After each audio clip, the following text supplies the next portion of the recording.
to the 8th virtual event in our 2020-2021 History Talk speaker series. My name is Erin Quinn Belcho, and I am the Lacey Museum Curator. This evening, I would like to begin with a land acknowledgement. The museum is on the traditional territories of the Coast Salish people, specifically the Nisqually and the Squaxin Island peoples. Lacey and the South Puget Sound region are encompassed by the Treaty of Medicine Creek, signed under duress in 1854. We respect and affirm tribal sovereignty, and as part of the city of Lacey, we work with the Nisqually and the Squaxin Island tribes in government-to-government partnership. Before we begin the program, I'd like to share a bit of museum news. I know that people still wonder when the museum is going to open. If I can get back. I am very pleased to share that we have a target opening date of July 1st. It's still tentative because, as we know, a lot can change in this world that we're living in right now. So it's just a target at this point. And although the museum has been closed since March of last year, we have been keeping very busy at the museum. We continue to accept artifacts for donation, work on making collections accessible, and helping customers with their research inquiries. And now we're working on getting our exhibits ready for opening, among many other things. We're also continuing our project to document this time that we're in. We're asking people to submit their photos and share what they have been doing during the pandemic. I was thinking today when I was out that I should have gotten some photos of like when people said they were closed or things like that. So if anyone has stuff like that on their phone, that would just document the way that the world has changed. Excuse me. So here we have a couple of examples. The photo on the left is some fun homemade masks made by Kanina Chavez. And on the right, submitted by Jennifer Waltz, her family is enjoying a picnic lunch in their backyard. And we'd love to have more, so please send in your photos.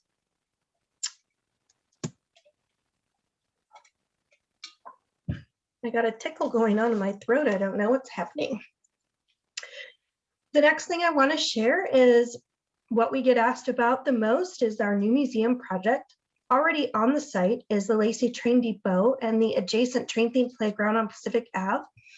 If you haven't had a chance to check it out, I encourage you to take a walk on the Karen Fraser Woodland Trail and see for yourself, especially now that we're starting to see signs of spring.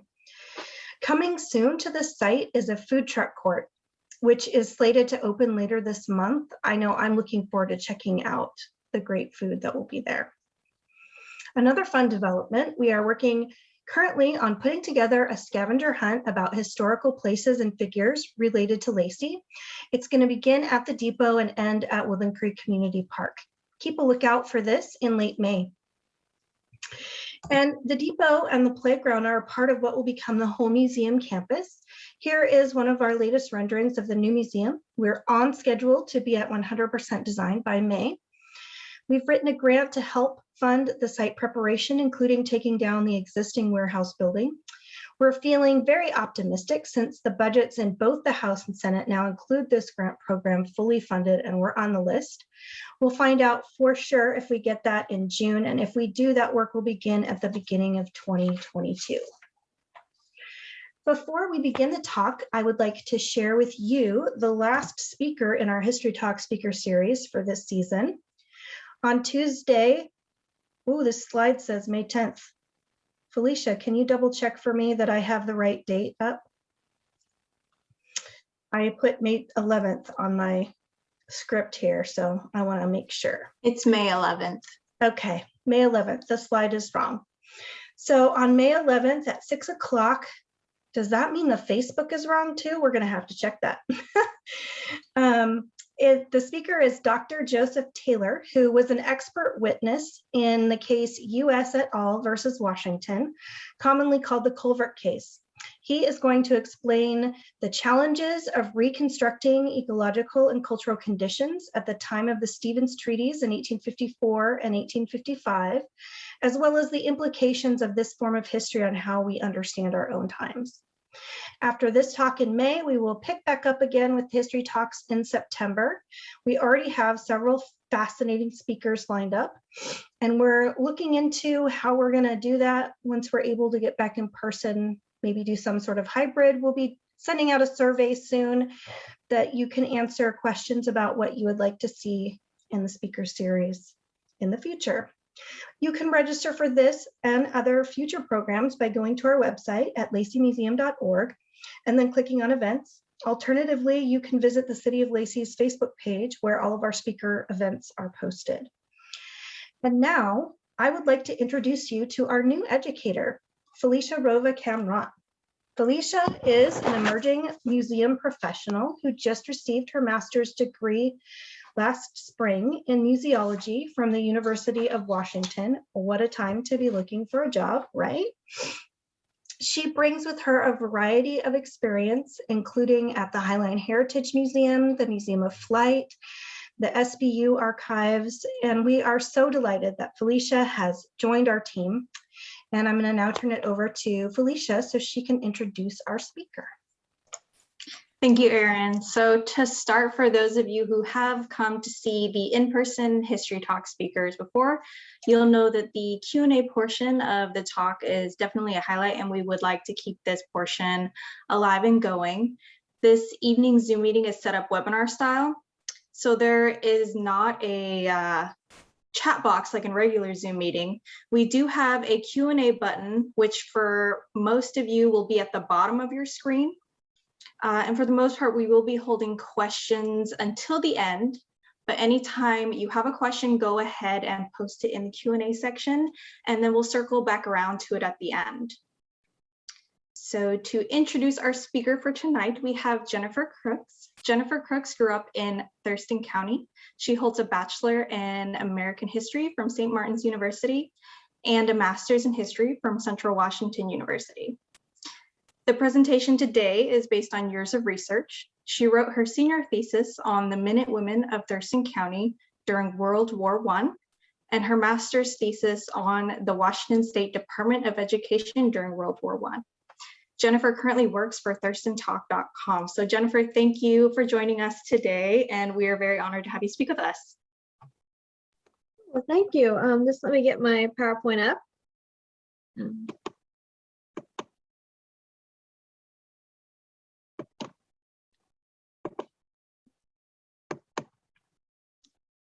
All right, should do it. Well, thank you for letting me speak here today. I'm going to be talking about how Thurston County was affected by World War I. Looking at how the war affected people locally offers a window into how World War I impacted the lives of ordinary Americans. Before we begin, I would like to thank a few people who made this talk possible. My thanks go to Erin, Felicia, and Albert for arranging this presentation. And my thanks also go to the many people who helped me with this project, including the staff of the Washington State Library and Washington State Archives, as well as my advisors at both St. Martins and Central. Most of all, I would like to thank my parents, Drew and Karen Crooks, for their consistent support and assistance.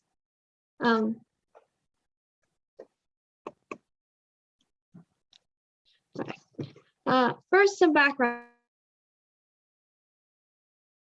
Official American involvement in World War I only lasted 18 months. The war began in Europe in 1914. The conflict was between the Allies, Great Britain, France, and Russia, and the Central Powers, which consisted of Germany, Austria-Hungary, and the Ottoman Empire. This conflict erupted from long simmering tensions that had divided Europe for decades.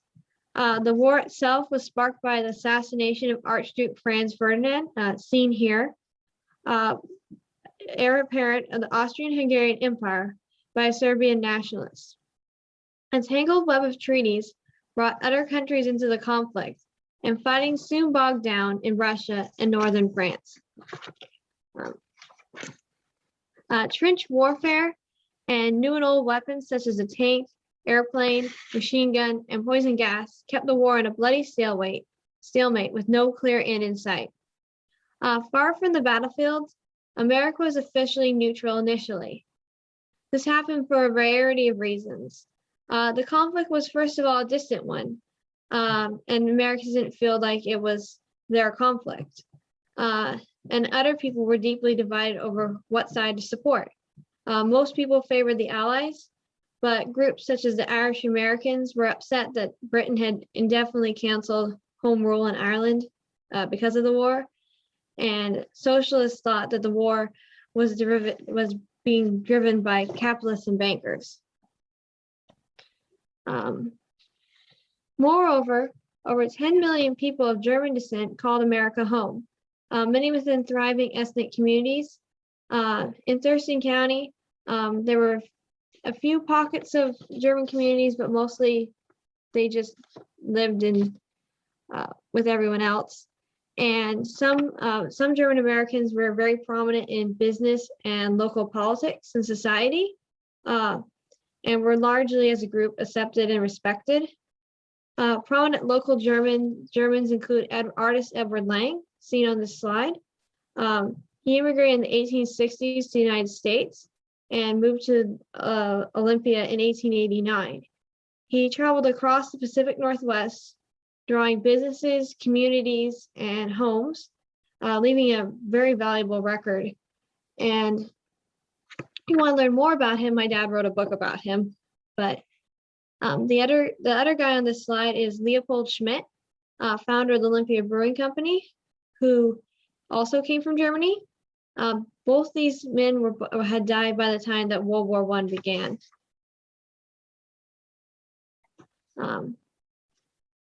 Also, probably should explain a little bit about what Thurston County was like during World War I.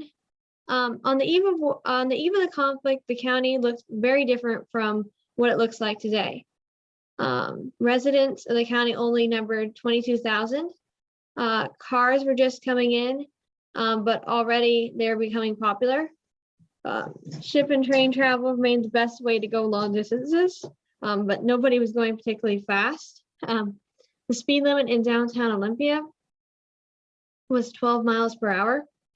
And most of the communities that we see today were already in existence.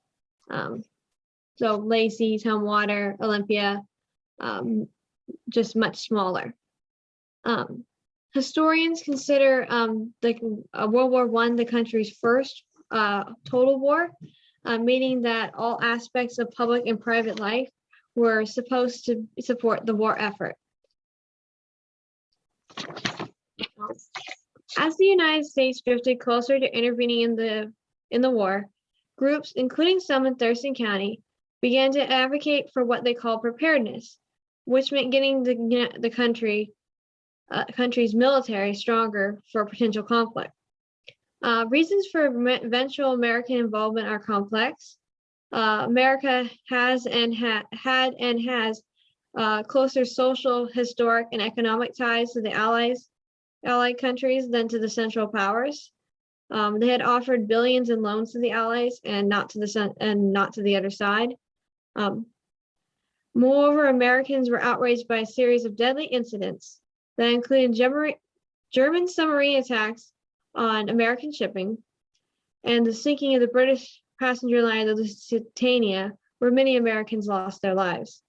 The Zimmerman telegram was another factor. This was a telegram sent in January 1917 that promised German aid to Mexico to help retake the American Southwest in case the U.S. became involved in the war, which would distract the country if that were to happen. The final straw, however, came when the Germans resumed unrestricted submarine warfare, and the U.S. declared war on the German Empire on April 6, 1917. When war was declared, most American opposition quieted as people united to back the war effort.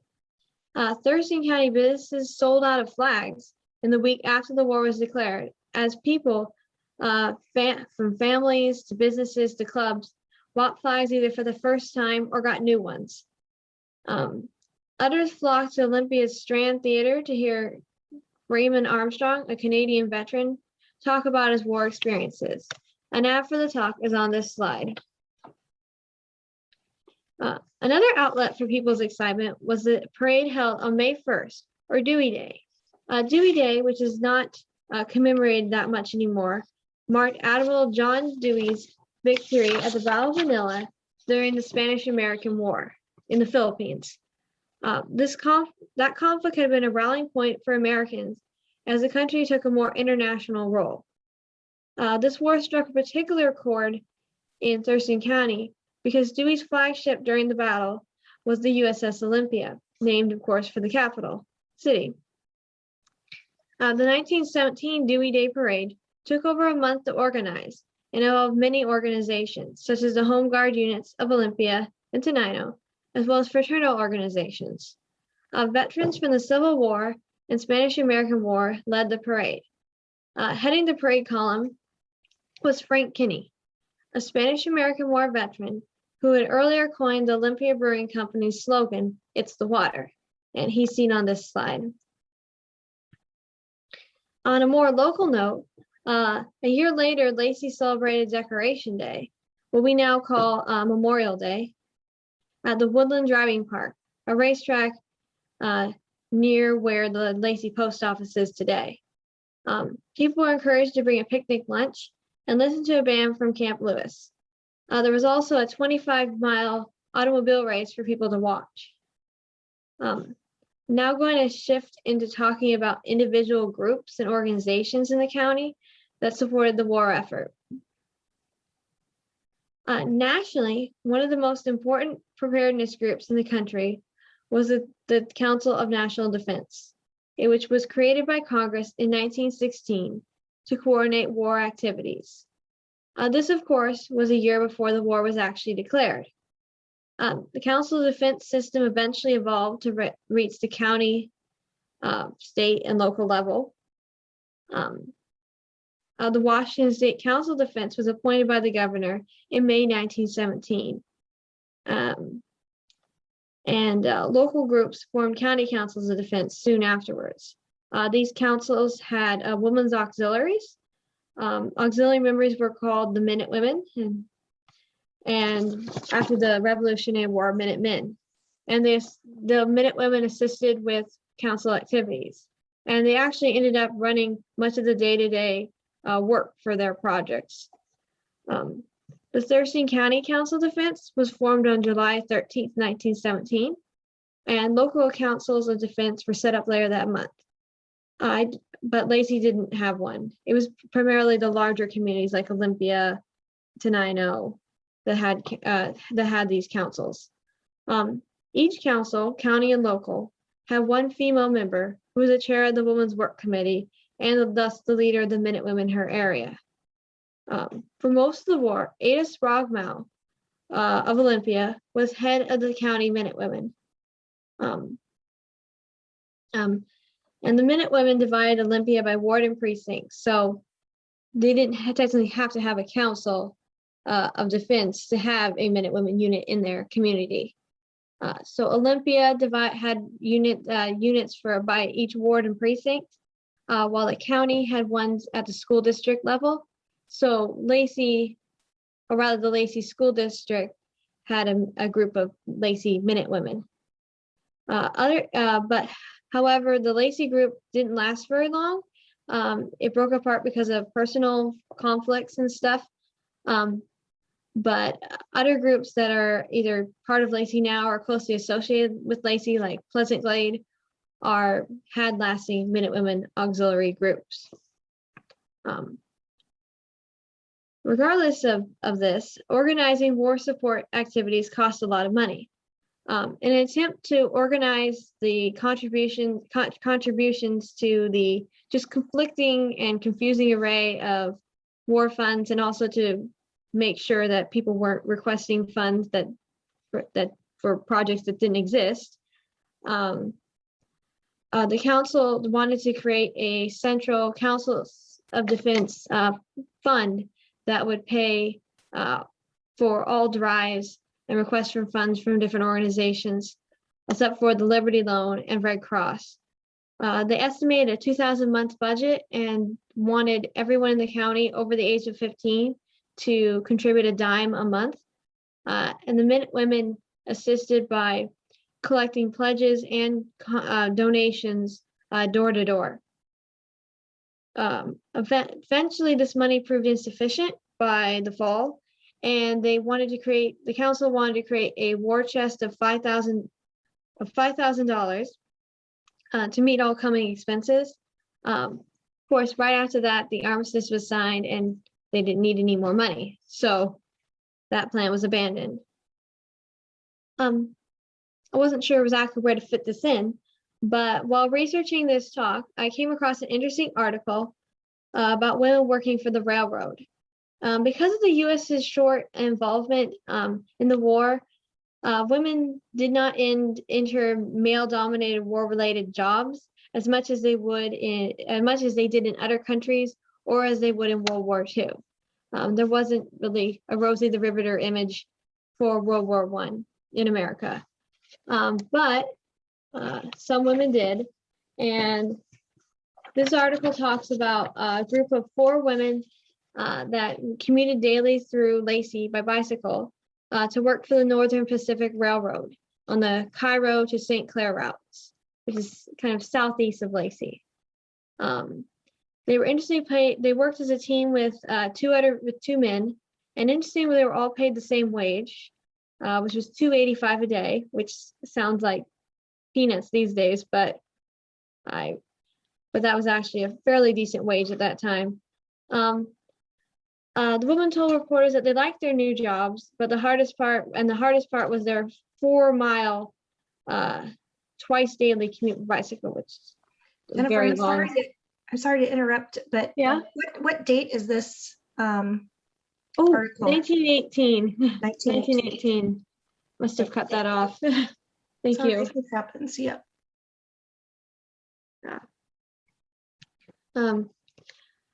Another more unusual Homefront group was the Home Guard. These were semi-official militia groups made up of men over draft age who drilled on evenings and weekends. They were approved by the council. They weren't secretive or anything. But they were intended to serve as defense against internal disturbances. The Olympia Home Guard actually formed a week before the war started. And they actually consolidated different home guards that had been started by private clubs like the Elks and the Knights of Pythias. They had about 40 members, and other communities such as Tenino and Yelm formed home guard units. I don't think Lacey had one, but people from Lacey could have joined other home guard units if they wanted to. But the Olympia Home Guard did have some target practice drilling that they did out on Hawks Prairie. Other attempts at home guard units are more homespun. W.J. Cook, a grocer from Tumwater, tried to form a mounted cavalry for the Home Guard. And he was a military veteran who had cared for horses in the Army. And he wanted people to loan horses and join up as riders for mounted patrol.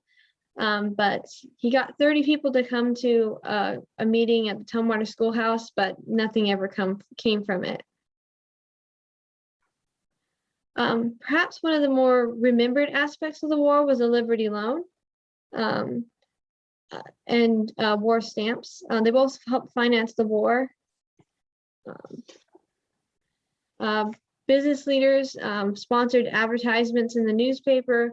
The Minute Women and the Liberty Loan Committees canvassed house to house and at businesses. Speakers would come to sawmills like Union Mills and Bordeaux and would give talks promoting the Liberty Loan, as well as 4 Minutemen speakers, including actually in Thurston County, there was one female 4 Minuteman speaker, Clara Van Etten, who after the war volunteered with the Near East Relief to help Armenian refugees in Turkey.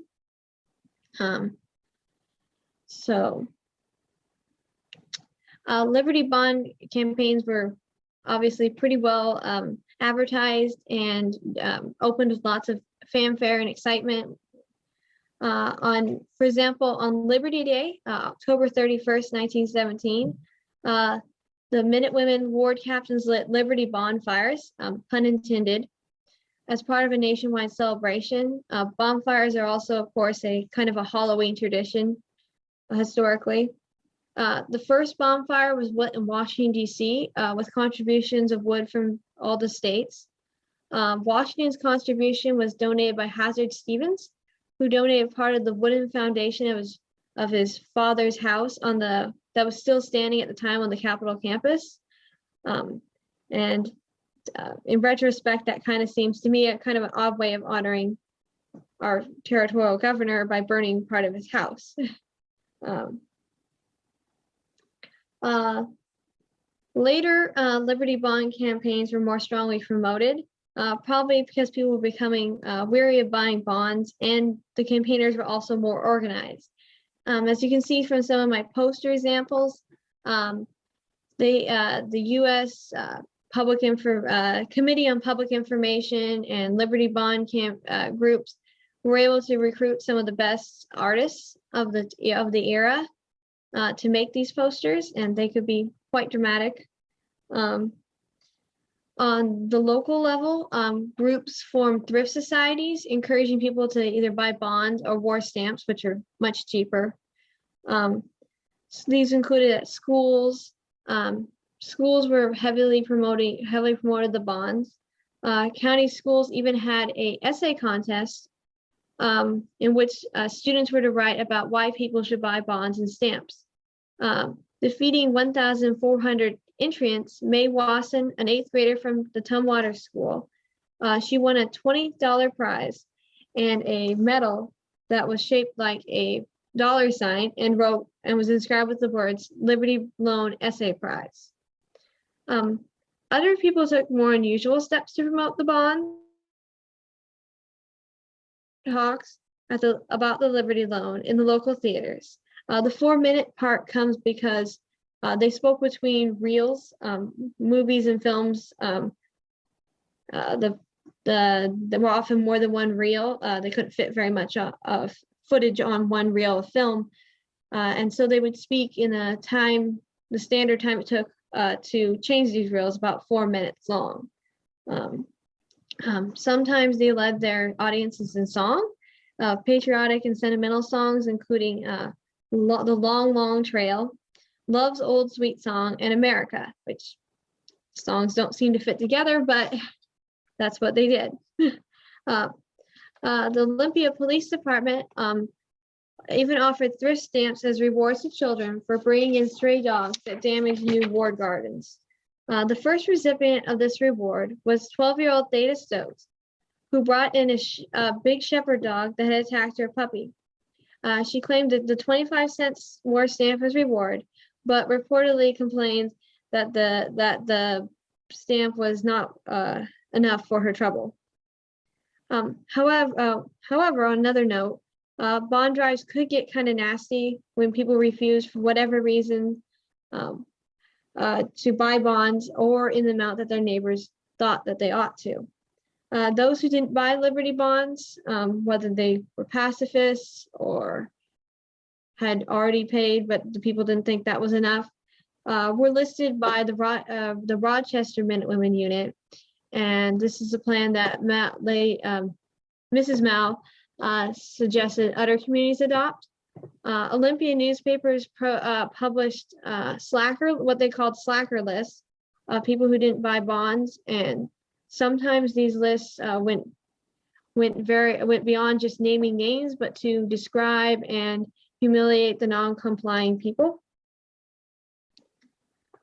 Another Homefront campaign was what they called food conservation. During the war, there was a great effort to conserve food for soldiers and to ship to the Allies, many of whom were facing hunger and starvation because of just the disruption to the food distribution and farming that the war caused. This amounted to a voluntary rationing system under the Food Administration, which was led by future President Hoover. Like World War II, people were not issued ration books, but there were laws regulating how much people could buy of some foodstuffs. People were encouraged to have meatless and wheatless days and limit their consumption of sugar and fat. The food department published many pamphlets and posters promoting these guidelines for substitutions and cooking without. The Minutemen were active in getting people, mostly women, of course, to pledge to obey these guidelines, handing out placards and certificates. Largely, they were not particularly successful at signing up most people, but they definitely strongly promoted these things. Schools were particularly active in promoting food conservation. Through clubs and other organizations. They promoted war gardens. The term victory garden seems to be more of a World War II thing than World War I. And this photo shows the Washington Schools I Can Club competing at the State Fair in Yakima. Other schools had clubs as well. And I found that the Lacey School had a garden club, pig club, and a canning club. But the schools promoted gardening throughout the whole city and county rather. And actually the Olympia Chamber of Commerce listed vacant lots that people could use for farming. And it was actually pretty successful, except for the police had to issue a warning for children to stop playing baseball in their former baseball fields. Another group people were supported was the Red Cross. They provided support for soldiers and allied civilians. The Thurston County Red Cross, which is now Thurston Mason Red Cross, was formed in Olympia in February 1917. They had auxiliaries throughout the area and at local schools and also at several churches. Lacey's Red Cross unit sometimes met at the home of their leader, Mrs. Charles Wilson. By far one of their biggest campaigns was their Christmas sale, Christmas membership campaign actually. And this is an example from 1917. Their slogan was "Every man, woman, and child in Thurston County a member of the Red Cross." And actually clubs and schools would often have like signs they could get if they had everyone signed up, and members could put flags in their houses showing that they're members. The Tumwater Red Cross, the Olympia Red Cross had different ways of raising money. One way was through dances that they sponsored for soldiers from Camp Lewis. The Schmidts lent their Tumwater Club for the many people coming that they had to also held dances at Central and Masonic halls in downtown Olympia. These dances were very popular, and the Schmidts actually offered free apple juice, seen in this ad, which was their apple juice drink that they made once Prohibition came in and they could no longer brew beer. Prohibition happened in 1916, and actually a little bit earlier too. It's complicated for Thurston County and Washington than the rest of the United States. The Red Cross produced many items for soldiers. They knitted socks, sweaters, and mittens. They sewed hospital gowns and donated used clothing for refugees. The Red Cross also made towels out of rags and sponsored 2 sheep in Sylvester Park. They had those grazing in the park to help promote knitting and raise awareness. They gathered moss in the woods to make bandages, and they actually took over a room in the still under construction Temple of Justice and dubbed it the Moss Room, and they rolled bandages there for a time. Some of these items were sent to the base hospital at Camp Lewis. Perhaps the most tangled history of the World War I home front in the county is the history of Olympia's 2 shipyards, the Sloan and Olympia Shipbuilding Company. While the county has a long maritime history, shipbuilding has not really been a viable industry here. Other communities have had shipbuilding, but not so much Thurston County. In 1916, seeing increased wartime demand as an opportunity, local investors created the Olympia Shipbuilding Company as part of the Aberdeen's Grays Harbor Shipbuilding Company. They built their yards at what is now the Port of Olympia. And then in January 1917, a second company, the Sloan Shipbuilding Company, built a plant nearby. The Sloan Company had shipyards up and down the West Coast. Neither company actually survived World War I by very long. And they did not build warships, but rather wooden auxiliary motor schooners. So they weren't sailing ships with sails, but they had, actually, I think they did have sails, but they had motors. So they were kind of a in-between sort of ship. Sloan had a contract with the American government for several ships, while the Olympia Shipbuilding Company was contracted with a Norwegian firm to build cargo ships. Or I should rather say that the Sloan was building ships for Australia, the Australian government, not the American government. Both shipyards employed hundreds of people. The public celebrated the shipyards as a patriotic venture. Mrs. Kate Young of Little Rock was proud to sell a 27-inch ship knee to them, saying that, quote, that she felt that, quote, every timber I contribute toward the making of an American ship is just one more blow delivered in the cause of my country at this time of supreme need, end quote. Ship launches were widely attended, even when they happened at odd hours, which could be very early in the morning. Thousands attended the launch of the Wergeland, the Olympia Shipbuilding Company's first ship. And over 200 people actually attended a banquet held for the crew and its owner. And it went on a maiden voyage to Sydney. And taking along for the ride was a dog that had been rescued from Olympia's pound as ship's mascot and captain's companion. In total, the Olympia Company built 3 ships: the Wergeland, General Pershing for the World War I leader, and the Corsanis. All these ships were completed in Tacoma and received by their respective owners. Sloan was contracted for 7 ships, but built only 4. The Kulcha, Kathina, Kalbara, and Kilbura, which are all Australian place names. And none of their owners would get these ships. Actually, a few of the Australian ships were delivered, but the other ones were not. It's kind of a myth that the World War I ships were none of them were ever delivered, but actually some of them were. And that was actually kind of hard to research out. However, trouble was brewing at the shipyards. In mid-October 1917, the Olympia Shipyards had a massive strike. The company had decided to move payday from once a week to twice a month, holding back 5 days of pay and discontinuing double pay on Saturdays. The workers were not happy with this big change, and so they went on strike. However, some work did continue just a little bit, and the business still held their regular bowling games with other businesses. The strike lasted several months, and there were later strikes.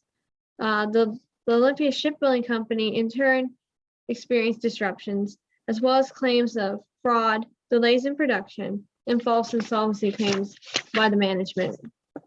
Both shipyards closed soon after the war. The Olympia Shipbuilding Company dissolved in July 1920.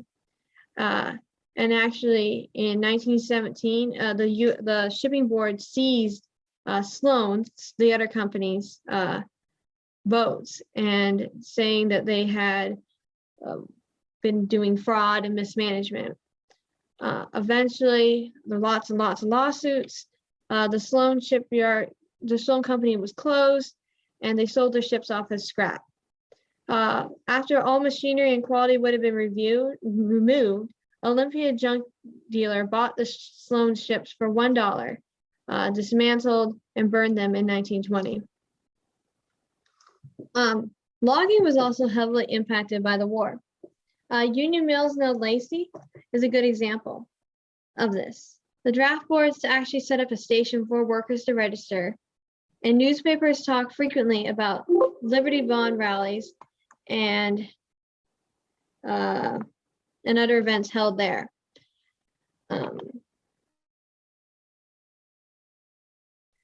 Its workers joined the Loyal Legion of Loggers and Lumbermen, a government-sponsored union meant to ease wartime labor relations and decrease the appeal of radical groups to like the IWW to workers. In March 1918, Union Mills went on an 8-hour day. Went on an 8-hour day. Excuse me for one thing, my battery's running low.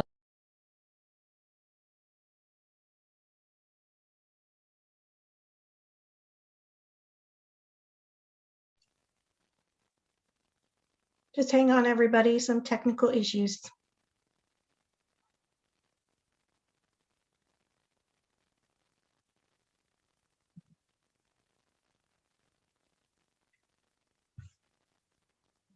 Okay. Thank you for your patience. It's all charged up now. Okay. So, well, back to the Union Mills. They went on the 8-hour day, which was a major demand of union leaders and radicals such as the IWW. It increased worker safety to have reduced hours. I also came across an article about an unspecified logging company near Lacey that was sending second growth fir trees to Tacoma, where they were being used to make acids for the smelting process. With trade cut off from Germany, these assets were in short supply.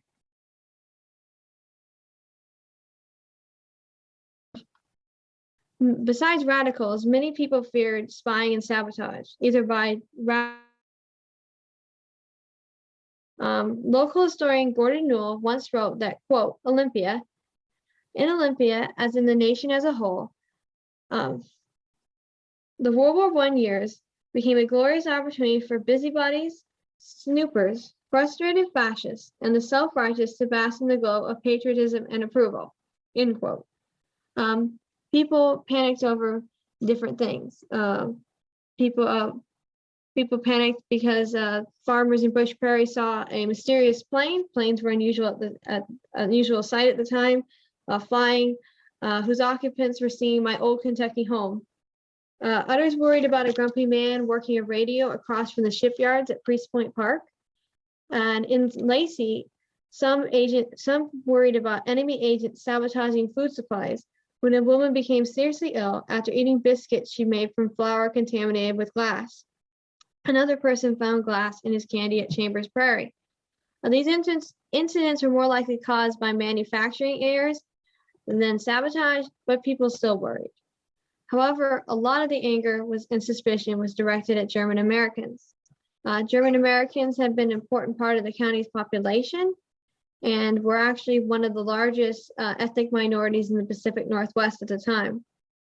At the beginning of the war, many people Thurston County were quick to defend their German fellow citizens and neighbors, announcing an announcement to the city that they would start recording ammo and gun sales. The mayor of Olympia assured the public that, quote, there is no cause for worry in Olympia. We have a number of German-born citizens here who are loyal to the flag. They may regret that the United States is at war with Germany, but they are Americans clear down the line and will make a lot of native-born Americans ashamed of themselves before the war is over. They are mighty good, patriotic citizens, end quote. However, things got worse as the war continued.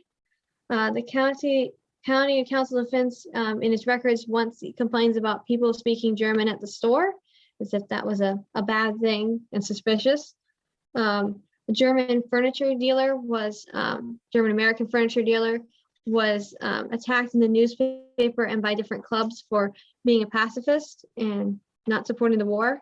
One thing I researched a lot for my thesis was anti-Germanism in the schools. German was the most popular language to take in schools and across the country prior to the war, and it was the top foreign language in Washington. With the war, however, many people thought that German teachers and even the language itself promoted un-American ideas and even encouraged students to support the German Empire during the war. Some of these concerns can be seen in this political cartoon, which depicts a student learning about the fatherland and a cheer for the Kaiser. While this largely was not really true, teachers, many who were German, faced increasing scrutiny and reprimand. Schools discontinued German at the request of parents and their communities, including Olympia High School. The Washington State Department of Education actually banned, or at least requested a ban. They didn't have the power to ban it in the summer of 1918. While this ban was short-lived, German classes have never recovered their enrollment numbers. In fact, when I was taking German in high school, at Olympia High School, it was not a very popular language to take, and has only gotten less popular since I was in school. Anti-Germanism also affected St. Martins Abbey and college. The monastery was originally founded to help serve the German-speaking community, and a large number of monks were of German descent. Abbot Oswald Baron registered as an enemy alien because he was unsure that he was an American citizen. Born in Germany, he had thought that his father had become an American citizen when Oswald was a child, which would make the whole family American citizens according to citizenship law at that time. Although the abbot had regularly voted and always thought he was a citizen, he registered to avoid trouble for the college and the school, and himself, obviously. On a related note, in April 1917, amateur radio operators were told to stop operating, and so it wouldn't interfere with any military stuff. And this included Father Sebastian Ruth, who later founded KGY. He was offered a commission in the Navy's wireless department, or radio. They called things wireless instead of radio at the time. But Father Sebastian didn't turn down the job because he didn't want to leave the school. Later on, he became an unofficial chaplain, a Catholic chaplain at Camp Lewis. He wasn't commissioned because he was too old, but he really wanted to do it. And actually, Father Sebastian parents were both born in Germany. Going back to schools, some teachers faced dismissal and reprimand if they were seen as anti-war. In Thurston County, this was Charles R. Carr, a Christian pacifist and socialist. He worked at South Bay School, which is see on this slide. He was fired again by his school board, and eventually his case was taken to the not Supreme Court, but to the Superintendent of Public Instruction, and they ended up revoking his license for anti-war statements they had made at a Liberty Bond rally, and so he lost his teaching license because of that. The end of World War I in November 1918 caught the county at a pause. The deadly flu pandemic was going on, and businesses and meetings had all been canceled. And actually, people celebrated the armistice across the country a little bit early on the 7th instead of the 11th. An overeager AP reporter had mistook pause in firing along the front as the actual armistice. The pause was so that the German negotiating committee could actually cross the line safely. But he wired back his report that the war was over, the armistice has been signed, and just the news spread like wildfire. It went viral.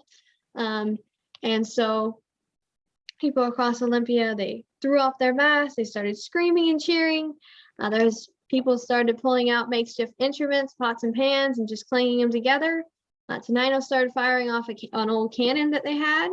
And there was actually an official demonstration or rally at Sylvester Park, or it was called Capitol Park at the time. The real armistice a few days later was a bit more anticlimactic and not quite so celebrated. People had already gotten it out of their system, I guess. And now the World War home front was starting to pass into memory as peace was coming. Sometimes lost in histories of the home front is the military.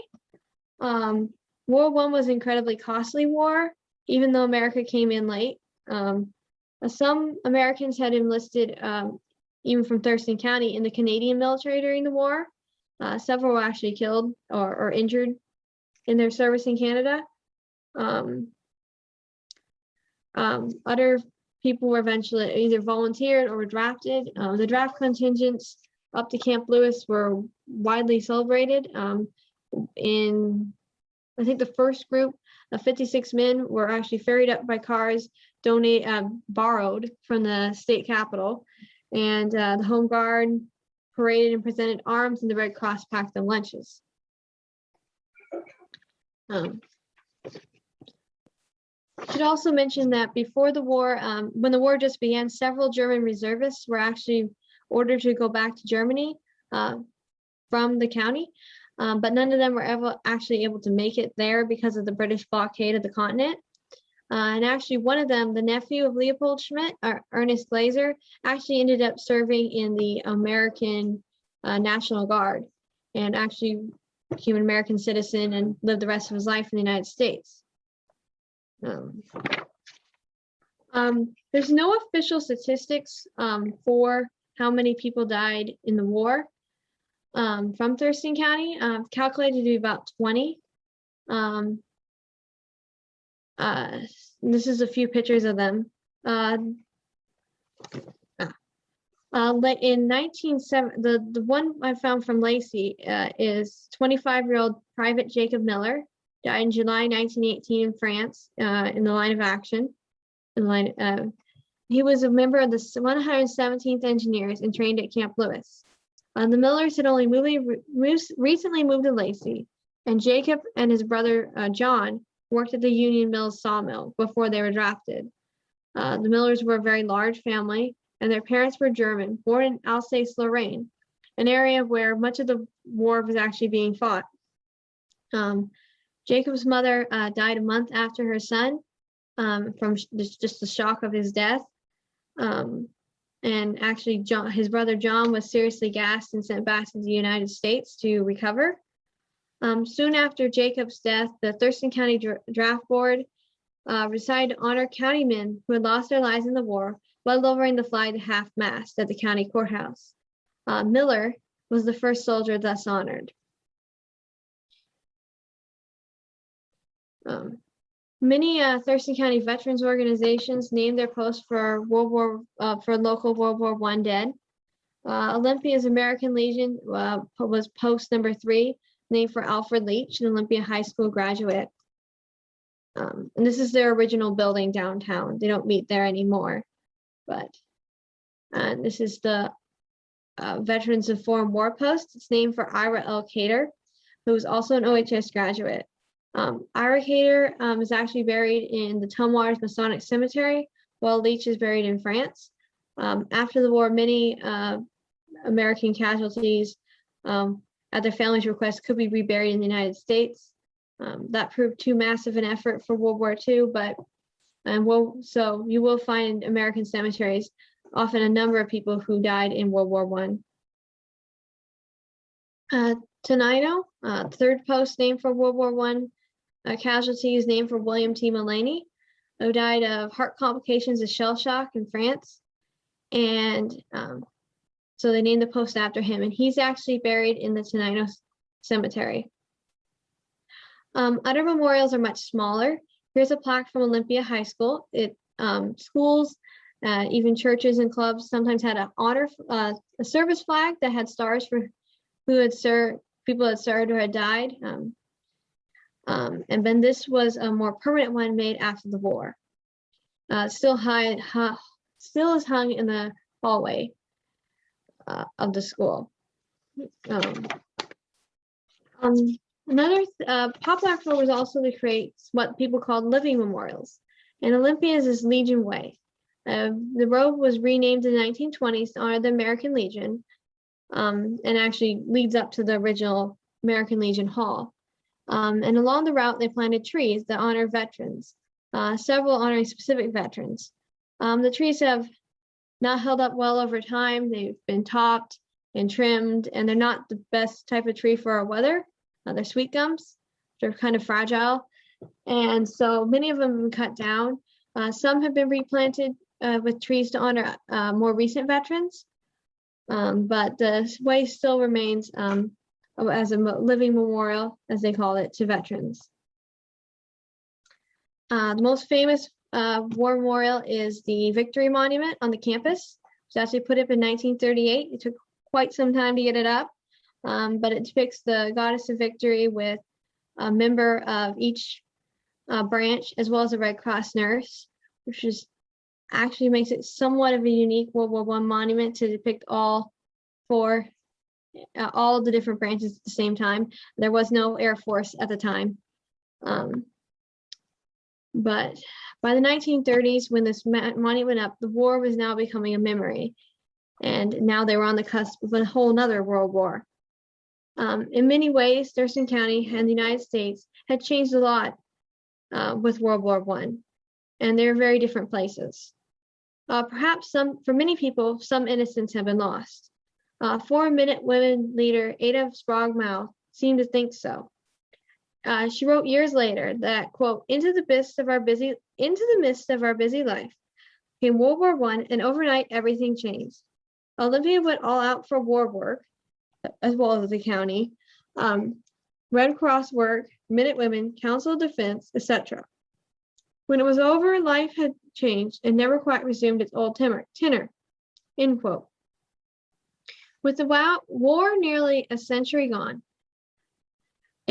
actually over a century gone, isn't a good time to remember the conflict and its effects upon history and society.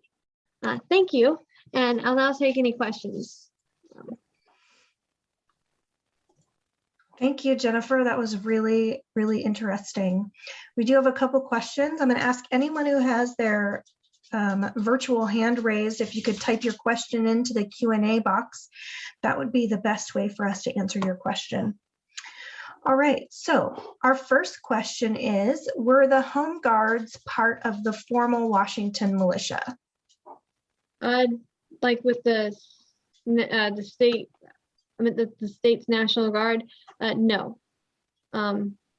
They were more independent. They were men over draft age, so they're kind of middle-aged people, and they were not, some of them had military experience, but they were not officially part of like the National Guard or anything like that. Gotcha. Another question I've got here is, were German books burned in Thurston County? As far as I know, no. But I'm sure like at the schools and the library, what they had probably, either went into storage or was destroyed. But I haven't found any incidents of book burning and stuff. Interesting. So did the flu pandemic, did that have an effect on the war effort? Yes, it did. They had to cancel a lot of their meetings, like the Council of Defense wasn't going to meet during the war, and it affected different groups. I mean, one thing is the Red Cross also supported a lot of the medical stuff for people who were sick. So they had to shift some of their focus from the war to the Red Cross, and also like Camp Lewis soldiers. There was, massive outbreaks on the fort, so soldiers weren't visiting during that time. So yeah, it had a big effect. Do you see any parallels between then and now in that regard? I mean, I know we're not fighting a war in the same way, but. Yeah. And the flu pandemic. Sorry, you froze up there for a second. Can you repeat that? There's a lot of parallels between the COVID and influenza pandemics. With There was a lot with businesses and other groups having to shut down, people wearing masks. One thing is a lot of things have improved since 1918. In 1918, scientists weren't sure exactly what caused the flu. They thought it was caused by bacteria. They hadn't discovered viruses yet, and there was no way they could make a vaccine or anything like that. But a lot of the advice that they gave people back then to avoid getting sick, they still give today, but like their shutdowns and stuff they had like only lasted like 2 weeks, but then they had to do it again. Back up, but yeah. Gotcha. Okay, this person would like to know if Camp Lewis officially formed or was opened during World War I, or was it already in place? Yeah, it formed during World War I. Get a little confused, but I think the military was already starting to buy it before the war started. Yeah, it was in full operation during the war, and most of the buildings there were temporary buildings, and it was officially Camp Lewis until it became a fort in the 1920s and got more permanent buildings and more better organized. Great, thanks. All right, next question. Did condemnation of the Nisqually Reservation for Camp Lewis in 1917 affect Thurston County and or Lacey specifically? I'm pretty sure that the fort at that time period was only in Pierce County. So some of the people probably from there moved down here. But the part of the fort that's in Thurston County was only added, I think, more about World War II time period. It's the Rainier part. Okay. I was wondering, I know during World War II that POWs were brought here. Did that happen at all in World War I? I don't think so. Okay. Well, I'm not seeing any other questions. Felicia, do you have any? I did. I saw the photograph of the people in Seattle wearing their masks. And I was wondering, when you were going through your work, was this common to see people during the flu pandemic back then wearing those masks as well? Can you flip back to that picture too? Sure. I thought that was really interesting. That's actually one of the most famous flu pandemic pictures taken in the United States is that picture. Yeah, they're actually required in a lot of places. I guess we call them a mask mandate these days, but so yeah, they were very common everywhere. I think there was some similar rejection of wearing masks and surges as a result, like has happened here. Got anything else, Felicia?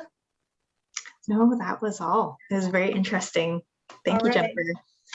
Yeah, we got a couple of comments from people who said it was really great. So we really, really appreciate you speaking with us today on such a really interesting and timely topic, even if it doesn't seem so on the face.